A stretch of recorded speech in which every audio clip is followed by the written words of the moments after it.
Chapter 2. The only words that got to me were, "for now." The rest really didn't matter to me. Those two words to me meant that there is still hope somewhere, that I would see him again someday. I heard people clapping in the hall, and that brought me back to my senses, and I clapped along not knowing why we were doing so. All this time, seated next to each other, we hadn't really had a conversation, let alone said a friendly hello to each other. I decided to be the first to do so, and turned fully facing him. All I could do was open my mouth slightly, but no words came out.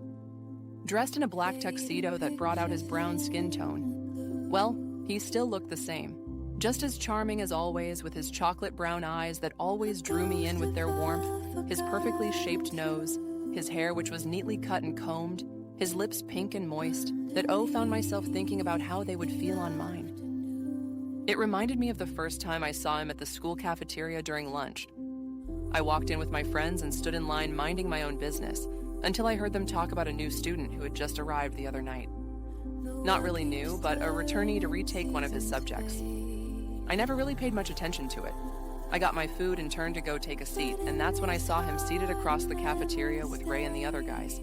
Our eyes locked, and I felt lost in his eyes for a minute, not wanting to break the contact. The same feelings came rushing back at me as I still stared at him, drinking in his charm and perfection. "Hi, Reese." He said, flashing one of his gorgeous smiles at me, and for a minute there I thought I saw a twinkle in his eyes and felt more drawn in. And to think 3 years without seeing someone would make you forget him/her. My heart still raced at the sound of his voice. "Hi, Pete," I managed to say, smiling back as well.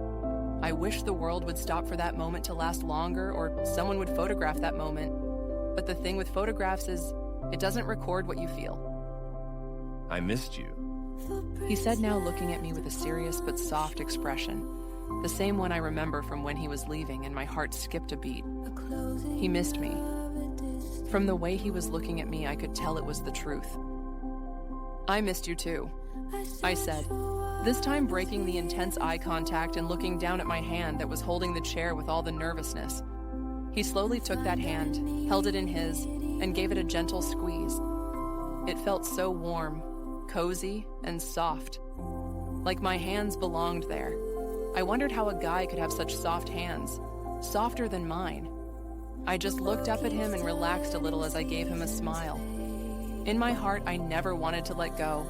I wanted to lean in and rest my head on his shoulders. But I had to think with my head and knew I couldn't. After all, we were just good friends. Even so, I would be doing myself more harm. I unwound my hand from his slowly and immediately felt the loss. He looked hurt for a second before he replaced all that with a smile. I couldn't read him in that moment. We slowly turned back and looked to the front. I did not really pay attention at all. Not with him right next to me where I could smell his intoxicating cologne. I guessed he had finished school and now working full-time. I wondered if he was living alone or still living with his brother. Does he have a girlfriend or is he engaged? 23 is still young to marry. He couldn't have. I asked myself a lot of questions and turned slightly to look at his hands, and I let out a breath of relief. There wasn't any ring. That actually got me more curious. Why is a guy like with all that charm, a guy whom ladies like, still single? I assumed the single part because I couldn't ask. Or maybe he wasn't. I couldn't tell. Back when we were still at school together, every girl would say hello to him. He would walk from one class to another with a crowd of 2 to 4 girls, and I would just wave and smile at him. It made me feel jealous, a feeling I had never felt. Not that we didn't walk together to some classes or to lunch sometimes, we did. But for the first time, I wanted more. I forgot something I used to tell myself. Never expect more, and you will never be disappointed. Though as much as he was popular with girls and practically everyone, I still felt a feeling of loneliness or something similar coming from him. And as a good friend, I know I should have tried getting through to him. I knew there was something bothering him by just looking into his eyes. But I couldn't. He felt that too, but sometimes not saying what you want to speaks a lot, and I know he understood. So I hated seeing him alone, and at the same time did not like him walking with a crowd of all those girls. But I always did what I am good at. Smile it all away and pretend everything is okay. What I was really curious about is why he came all the way from Florida to Texas. to attend the graduation ceremony. I didn't get it all. I was there because my roommate whom I left as a sophomore was graduating and my two best friends were also there.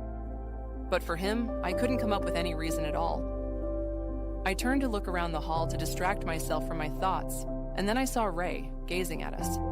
I waved at him and he smiled back. You look beautiful, by the way. You always did and still do. I turned back to him, and the smoldering look that gazed back at me made me breathless. Always did. I was confused. What's the deal with him?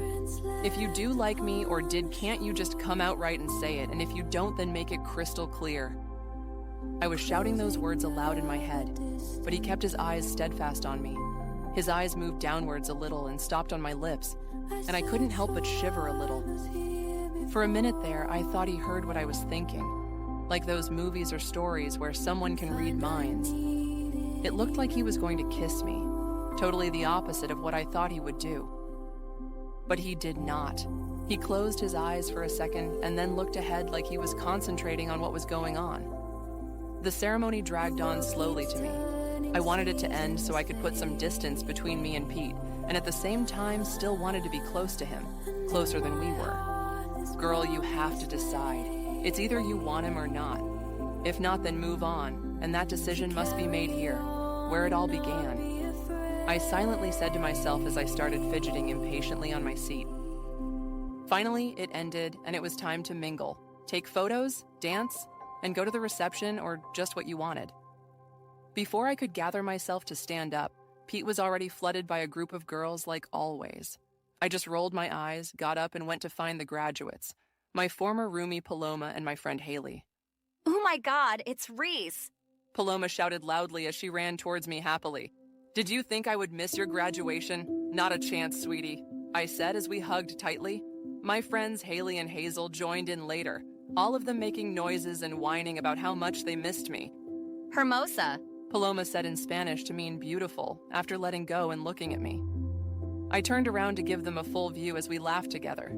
I was in a strapless dark green dress that reached just above the knees.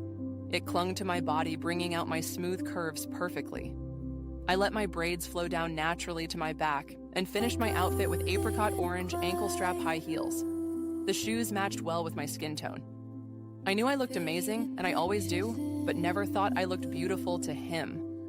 To him, I always thought I was that naive, innocent, and clueless girl. Of course she is beautiful and graceful as always, Hazel added while giving me another hug. I had missed her so much, and all the crazy fun things we did and talked about together. She is the only one who knew how I felt for Pete when it started, and everything else there was to know about. Girl, I missed you so much. What do you girls say we spend the summer vacation together? I asked, looking at them excitedly. that would be awesome. All three of you are coming to Mexico with me. Paloma squalled happily. That would be awesome, except our Spanish is bogus, Paloma. Haley said, making a pouting face. Before we could decide on that, Jake came at me with a huge smile and hugged. I couldn't help but laugh out loud. Hey you, I missed you. And boy, you look fantastic in that gown, I said as I adjusted his cap. I never thought I would be seeing you at this event, but I'm so glad you made it. It means you did not forget me. How can I forget you, little prick? I know I still owe you a one-on-one basketball match. You two don't start talking basketball here. Hazel said before we could vent further on that subject. Jake was a close friend to me among the guys. We used to hang out a lot, play basketball, argue about which team is the best and the best players. One thing we agreed on was we both liked Stephen Curry. He was also a sophomore back then. All right, y'all, I'm just gonna leave you ladies to it. And Reese, don't leave without saying goodbye like you did last time. We have a lot to catch up on. Don't tell me you are still mad about that. Won't happen again, and I got a graduation gift for you. Just him. Paloma asked, feigning surprise. Of course not, sweetie. I got gifts for all of you, including non-graduates, I said, looking at Hazel. I will graduate next year too, you know. Hazel said, defending herself. I will be right back. Don't take pictures without me. I said I made my way outside towards my car to get the gifts.